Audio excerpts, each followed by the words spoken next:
Hello everyone, welcome back to the channel. I hope आप सब लोग बहुत अच्छे से ही होंगे। मैंने मीशो से कुछ चीज़ें ऑर्डर की थी किचन के लिए। पहला ही एक्सपीरियंस है मेरा मीशो के साथ किचन के लिए कुछ ऑर्डर करने का। तो सबसे पहला है ये सिरेमिक के कप का सेट है। इसके साथ मैंने एक और चीज़ ऑर्डर की है। तो दोनों ही जो प्रोडक्ट है ना ये अंडर 300 है। तो ये सिरेमिक के कप है, dish washer safe, microwave safe होते हैं। इनके कलर और जो प्रिंट है ना वो बहुत ही ज़्यादा वाइब्रेंट और बहुत ज़्यादा सुंदर है।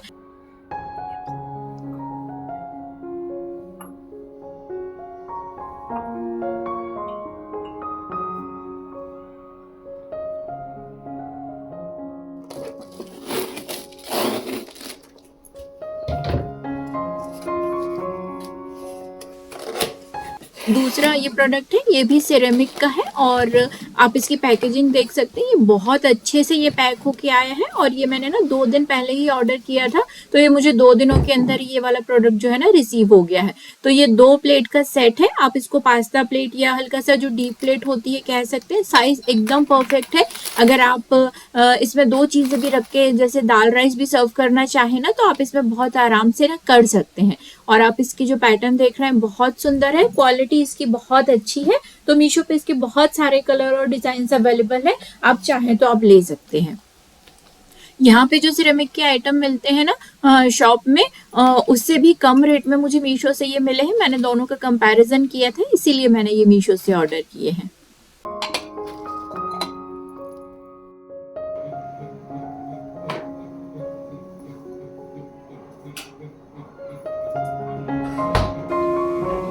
इसके बाद अब मैं आई हूँ फिर से किचन में और ना अभी तक मेरा जो घर के सारे काम है ना, पूजा करना, शावर लेना, डस्टिंग, क्लीनिंग, मॉपिंग सब कुछ हो गया है। आज सैटरडे है, कुछ स्पेशल बनता ही है। लेकिन आज मुझे ना जो हमारे यहाँ आंटी रहती हैं बाजू में, उन्होंने नया घर लिया है तो उनके घर कथा है, तो उन्होंने मुझे इन्वाइट किया है। तो मुझे जाना है लगभग 12 बजे के आसपास।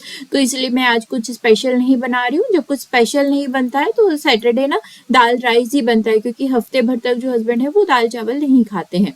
तो यहाँ पे देखिए मैंने चावल जो है वो मैं पानी निकाल के बनाने वाली हूँ। तो पानी में बॉईल आ गया था तो मैंने इसमें सोख के हुए राइस ऐड कर दिए, थोड़ा सा नमक ऐड कर दिया है। 5 से 7 मिनट में ही ये हो जाते हैं, क्योंकि हमने इनको सोख करके रखा हुआ होता है।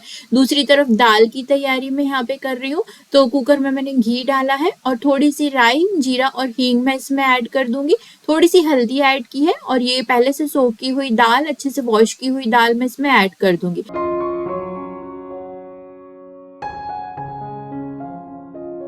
और बस दाल ऐड करने के बाद ना आपको इसको 2 से 3 मिनट दाल को घी के साथ अच्छे से भून लेना है। बहुत टेस्टी बनती है। अगर आपने कभी इस तरीके से ट्राई नहीं की तो जरूर कीजिएगा। प्याज, टमाटर, लहसुन अगर आप डालना चाहते हैं तो घी के साथ आप पहले ही उनको फ्राई कर लीजिएगा और बाद में फिर आप इसमें दाल ऐड कीजिएगा। ग्रीन चिलीज मैंने यहाँ पे ऐड कर दी है। इस तरीके की जो दाल होती है ना, जब आप डायरेक्ट ही फ्राई करके बनाते हैं तो बनती अच्छी है, लेकिन ना जब आप उसको कुकर का प्रेशर आप रिलीज होने के बाद खोलते हैं ना तो उसमें दाल अलग और पानी अलग जो है ना वो दिखाई देता है। मेरे साथ तो ज्यादातर ऐसा ही होता है। तो इसीलिए ना मैं इसमें थोड़ा सा जो सांभर का मसाला होता है वो मैं इसमें ऐड करूंगी। फिलहाल तो मैंने इसमें बहुत थोड़ी सी लाल मिर्च ऐड की है और यहाँ पे लगभग मैंने 1 टीस्पून सांभर का मसाला ऐड किया है, स्वाद के हिसाब से नमक। सांभर मसाले में बहुत सारी दालें होती है ना, तो दाल जो है वो पानी अलग और दाल अलग नहीं होता है, वो हल्की सी थिक थिक सी दाल बनती है। बस इसमें गर्म पानी डाल दूंगी और जितना पानी आपको ऐड करना है, पानी डालने के बाद जब बॉईल आने लगेगा ना तब आप इसकी 2 से 3 सीटी ले लीजिए और दाल जो है वो हमारी बनके रेडी हो जाएगी।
डिशवॉशर में जो रात के बर्तन थे वो थे, तो मैंने उसको अनलोड कर दिया है और अभी जो बर्तन निकलेंगे ना वो भी मैं इसमें लगा दूंगी क्योंकि आज मेरे पास ज़्यादा टाइम नहीं है।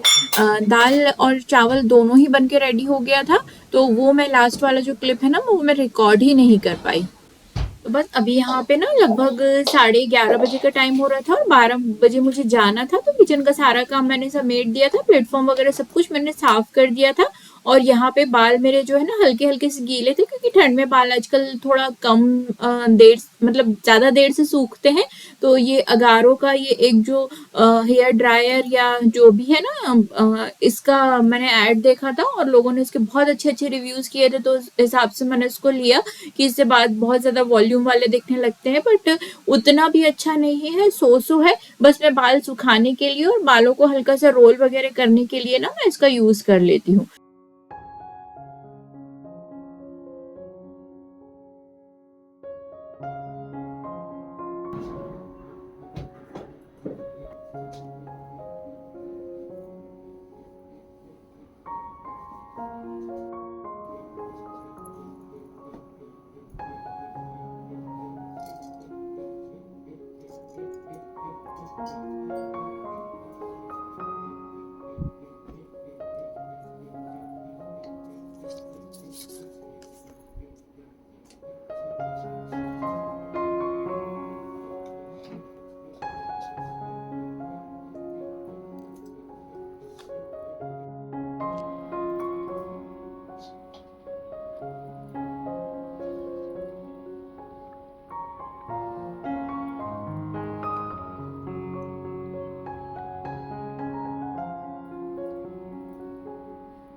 आंटी का घर पास में ही था, लेकिन मैं ऑलरेडी लेट हो रही थी तो हस्बैंड ने मुझे ड्रॉप कर दिया था।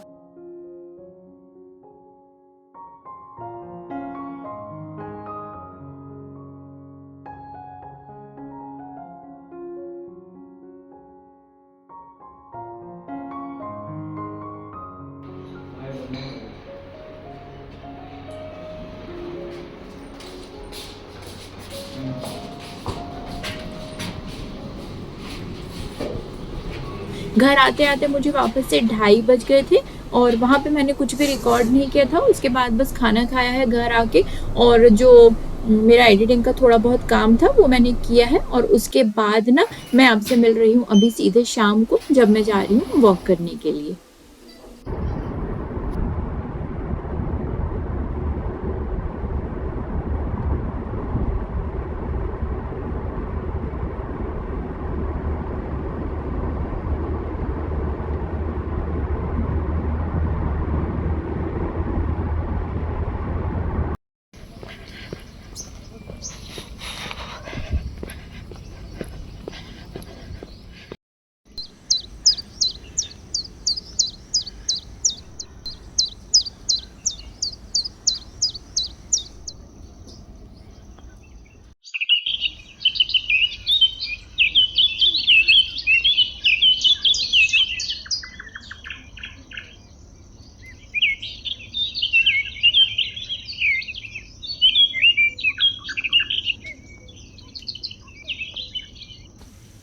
मेरा रोज का जो वॉक करने का जो डिस्टेंस है और जो टाइम है ना वो दोनों ही फिक्स है, तो मैं उतनी ही वॉक करके आती हूँ। 1 महीने के बाद फिर मैं थोड़ा सा उसको ना बढ़ा देती हूँ या फिर मैं टाइम ड्यूरेशन कम करने की कोशिश करती हूँ। अच्छा, यहाँ पे मैं गाजर को ग्रेट कर रही हूँ। तो ये वाले जो गाजर के हलवे की रेसिपी है ना, मैंने लास्ट दिन मतलब रिकॉर्ड की थी फ्राइडे के दिन, लेकिन व्लॉग बहुत ज्यादा लंबा हो जाता है इसलिए मैंने आपके साथ शेयर नहीं किया था। तो मेरे पास ये फिलिप्स का ना मिक्सर है, तो उसके साथ एक फूड प्रोसेसर साथ में ही आता है, ऊपर का एक पॉट अलग आता है जिसमें आप चीज़ों को ग्रेट कर सकते हैं और स्लाइस कर सकते हैं। 2 अटैचमेंट इसके ना साथ में आते हैं और एक जूस निकालने के लिए ऊपर एक अलग से ना इसमें एक सिट्रस जूसर भी आता है।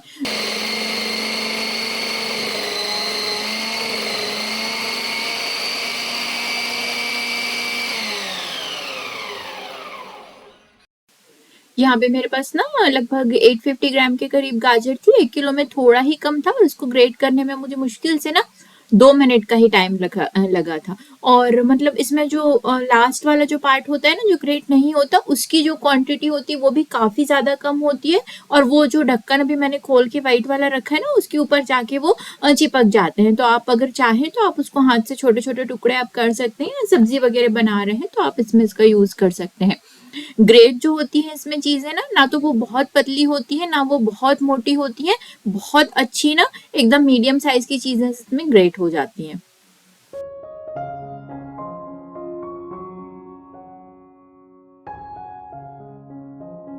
आज मैं आपके साथ गाजर का हलवा बनाने का ना एक बहुत ही क्विक सा तरीका शेयर कर रही हूँ, तो वीडियो को एंड तक जरूर देखिएगा। और वीडियो पसंद आया हो तो लाइक शेयर सब्सक्राइब भी ना जरूर कीजिएगा। तो गाजर को मैंने प्रेशर कुकर में ले लिया है और इसमें मैंने लगभग 1 कप के करीब दूध ऐड किया है। आप चाहे तो दूध और पानी मिक्स करके भी ऐड कर सकते हैं, लेकिन उससे ना टेस्ट में थोड़ा सा अंतर आ जाता है। तो बहुत कम ही आपको दूध लगता है, लगभग 1 किलो के करीब गाजर में आपको 1 कप के करीब ही दूध ऐड करना है।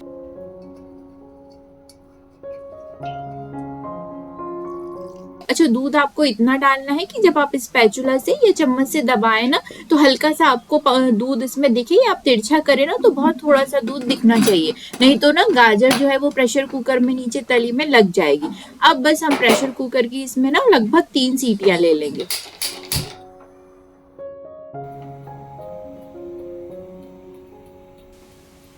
जब तक गाजर कुक हो रही है, यहाँ पे मैं डेट्स को प्रोसेस कर लेती हूँ। तो डेट्स के जो बीज हैं वो मैंने पहले ही निकाल दिए थे। ये रूम टेम्परेचर पे होते हैं ना तो ये काफ़ी अच्छे से पेस जाते हैं। मैंने इनको फ्रिज में रख दिया था, इसलिए थोड़े से ये हार्ड हैं। तो मैं इनको 20 सेकंड के लिए पहले तो माइक्रोवेव करूँगी और उसके बाद फिर मैं पीसूँगी। अदरवाइज़ ये मिक्सर में बहुत अच्छे से ना नहीं पिसते हैं। कुकर का प्रेशर ऑटोमेटिक रिलीज हो गया है और देखिए गाजर ना बहुत अच्छे से कुक हो गई है। तो हम आगे की प्रोसेस करेंगे जिसमें मुश्किल से 10 मिनट का टाइम लगेगा। तो ये सारा आपको ना एक बड़ी कढ़ाई में डाल के चला देना है। और अगर देखिए, अगर दूध आप कम रखेंगे ना तो ये गाजर जो है वो तली में बिल्कुल लग जाएगी। लेकिन अभी कुकर जो है वो नीचे से एकदम ही क्लीन है। अब आप ना गैस का फ्लेम तेज करके ये जो इसमें एक्स्ट्रा दूध है ना, इसको आपको जलाना है। गाजर को हमें यहाँ कुक नहीं करना है क्योंकि गाजर ऑलरेडी कुक हो चुकी है। तो बस गैस का फ्लेम तेज करके ना आप इसे ओकेजनली आप इसको चलाते रहिए, तो इसका जो दूध है ना वो खोए में बदल जाता है और ये जो पूरा दूध जो दिख रहा है ना, ये सारा कुछ इसमें से सूख जाता है। तो लगभग 8 से 9 मिनट लगे हैं। मैंने तेज फ्लेम करके इसका जो पूरा दूध है ना वो अच्छे से सुखा दिया है। और देखिए गाजर कितनी अच्छे से इसमें खिली खिली हो गई है। अब मैं इसमें खोआ ऐड करूंगी। तो मैंने लगभग 1 किलो के करीब गाजर ली थी, तो इसमें 200 ग्राम खोआ ऐड कर रही हूँ।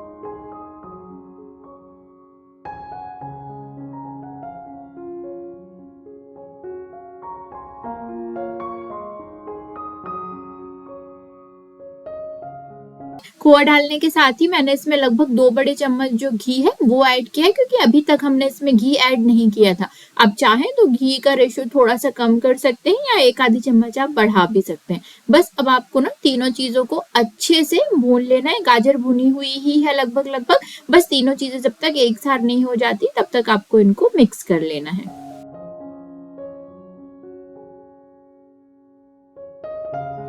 खोआ भी भुन गया है, गाजर भी अच्छे से भुन गई है। तो अब हम इसमें डेट्स ऐड कर देते हैं। तो मीठा आप अपने हिसाब से इसमें ऐड कीजिएगा। डेट्स डालने से सिर्फ एक ही डिसएडवांटेज होता है कि इसका जो कलर है ना गाजर के हलवे का, थोड़ा सा डार्क हो जाता है। अगर आप डेट्स नहीं डाल रहे तो आप इस स्टेज पे इसमें शुगर ऐड कर दीजिएगा।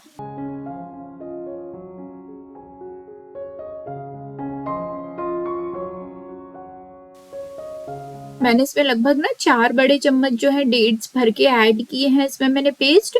और बाकी का जो पेस्ट है ना वो मैं अच्छे से स्टोर कर दूंगी किसी एयर टाइट कंटेनर में फ्रिज में।